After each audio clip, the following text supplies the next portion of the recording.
अक्टूबर 2023 में जब इजराइल और हमास के बीच जंग शुरू हुई तो पूरी दुनिया दो खेमे में बंट गई। कई देशों ने इजराइल का साथ दिया तो कई देशों ने हमास का। सिर्फ दुनिया के देश दो खेमे में बटे थे, कोई एक पर्टिकुलर देश नहीं। लेकिन दुख की बात यह है कि शायद सिर्फ भारत ही एक ऐसा देश होगा जिसकी सरकार ने पक्ष इजराइल का लिया था और विपक्ष ने हमास का गुणगान गाया। और यही भारत की कमजोरी है कि यहाँ जो फैसले सरकार लेगी, विपक्ष हमेशा उसका विरोध ही करेगा। यही कारण है कि अब भारत की विदेश नीति के खिलाफ विपक्ष ने सुप्रीम कोर्ट का दरवाजा खटखटाया है। पूरा मुद्दा क्या है, विस्तार पर इस पर बात करेंगे, लेकिन उससे पहले आयन भारत को जरूर सब्सक्राइब कर लीजिए। नमस्कार, मैं मंजू रुधियाल और आप सभी का स्वागत है आयन भारत में। दरअसल सुप्रीम कोर्ट में याचिका दाखिल की गई है जिसमें कहा गया है कि भारत को इजराइल को हथियार देना बंद कर देना चाहिए। इसी याचिका पर सुनवाई करते हुए सुप्रीम कोर्ट ने याचिका को खारिज कर दिया। सुप्रीम कोर्ट में दायर याचिका में कहा गया था कि इजराइल को भारत सरकार और भारतीय कंपनियों के हथियार निर्यात करने पर तत्काल रोक लगा देनी चाहिए। वरिष्ठ वकील प्रशांत भूषण और 10 अन्य लोगों ने याचिका दायर की थी जिसमें रक्षा मंत्रालय को पक्षकार बनाया गया और वॉर क्राइम का हवाला दिया गया। बता दें, प्रशांत भूषण ने इससे पहले सुप्रीम कोर्ट को लेकर 2 ट्वीट भी किए थे जिसमें वो बुरी तरह से फंस गए थे। उनके खिलाफ अवमानना केस भी चला था जिसमें वकील प्रशांत भूषण को सुप्रीम कोर्ट ने दोषी करार दिया था। दरअसल 2020 में प्रशांत भूषण ने 2 ट्वीट किए थे। पहला ट्वीट किया था 27 जून को।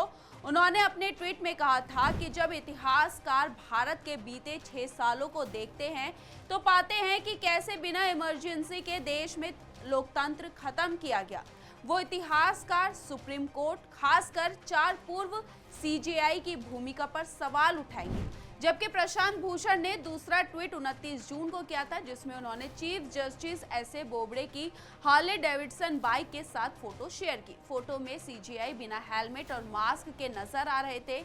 उस पर भूषण ने लिखा था कि सीजेआई ने लॉकडाउन में अदालतों को बंद कर लोगों को इंसाफ देने से इनकार कर दिया है। इतना ही नहीं, प्रशांत भूषण ने 2009 में एक मैगजीन में दिए इंटरव्यू में कहा था कि 16 पूर्व चीफ जस्टिस यानी सीजेआई को भ्रष्ट बताया था। हालांकि बाद में भूषण ने कोर्ट में अफसोस जताते हुए कहा कि भ्रष्ट शब्द आर्थिक भ्रष्टाचार के लिए नहीं बल्कि शिष्टाचार की कमी के मायने में इस्तेमाल किया गया था।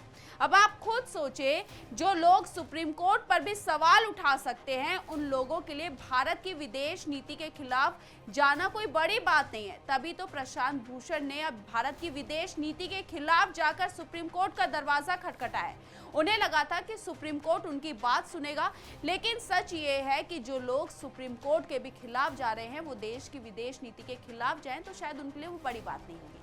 तभी तो अब इजराइल को हथियार ना देने वाले प्रशांत भूषण की याचिका पर सुनवाई करते हुए सुप्रीम कोर्ट ने साफ कहा कि अंतर्राष्ट्रीय मामले में निर्णय लेने का अधिकार अनुच्छेद 16(2) के तहत केवल केंद्र सरकार को दिया गया है। इजराइल एक स्वतंत्र देश है और भारतीय अदालतों के अधिकार क्षेत्र में नहीं आता है। न्यायालय इस प्रकार के मामले में हस्तक्षेप कैसे कर सकता है? हम सरकार को ये नहीं कह सकते कि किसी विशेष देश को निर्यात रोका जाए। यह पूरी तरह से विदेश नीति का मामला है और इस पर केवल केंद्र सरकार ही फैसला लेगी। सुप्रीम कोर्ट में याचिका की सुनवाई सीजेआई डीवाई चंद्रचूड़, न्यायमूर्ति जेबी पारदीवाला और न्यायमूर्ति मनोज मिश्रा की पीठ ने अनुच्छेद 32 के तहत की। याचिकाकर्ताओं का कहना है कि इजराइल गाजा में नरसंहार कर रहा है और इस कारण भारतीय हथियारों का निर्यात नरसंहार के लिए हो रहा है। याचिकाकर्ताओं की तरफ से प्रशांत भूषण ने कहा कि यदि राष्ट्रीय नीति संविधान या कानून के विरुद्ध है तो न्यायालय हस्तक्षेप कर सकता है। इजराइल गाजा में नरसंहार कर रहा है। भारत ऐसे निर्यातों की अनुमति नहीं दे सकता जो इस तरह के नरसंहार में उपयोग हो रहे हो। यह नरसंहार में सहायता करना और नरसंहार संधि का उल्लंघन करना होगा जिसे भारत ने स्वीकार किया है। नरसंहार संधि को हमारे स्थानीय कानून का हिस्सा माना जा सकता है, इसलिए जो भी नीति इस संधि का उल्लंघन करती है उसे अदालत द्वारा रोका जाना चाहिए। बता दें, इंटरनेशनल कोर्ट में इजराइल और नेतन्याहू के खिलाफ वॉर क्राइम का केस चल रहा है, जबकि भारत और इजराइल काफी करीबी रणनीतिक साझेदार है। दोनों देशों के बीच रक्षा, तकनीक और मिलिट्री हार्डवेयर के क्षेत्र में सहयोग बढ़ता जा रहा है। इजराइल ने भारत को कई काउंटर टेररिज्म उपकरण मुहैया कराए हैं जिसमें सर्विलांस और साइबर सिक्योरिटी सिस्टम शामिल है। अब जहां भारत और इजराइल दोनों दोस्त हैं, तो वहीं भारत के कई लोग यानी विपक्ष ऐसा है जो इजराइल का हमेशा से विरोध करता आया है। इस पर आपकी क्या राय है? अपनी राय हमारे कमेंट बॉक्स में जरूर लिखिएगा और इस वीडियो को ज्यादा से ज्यादा शेयर कीजिए। धन्यवाद।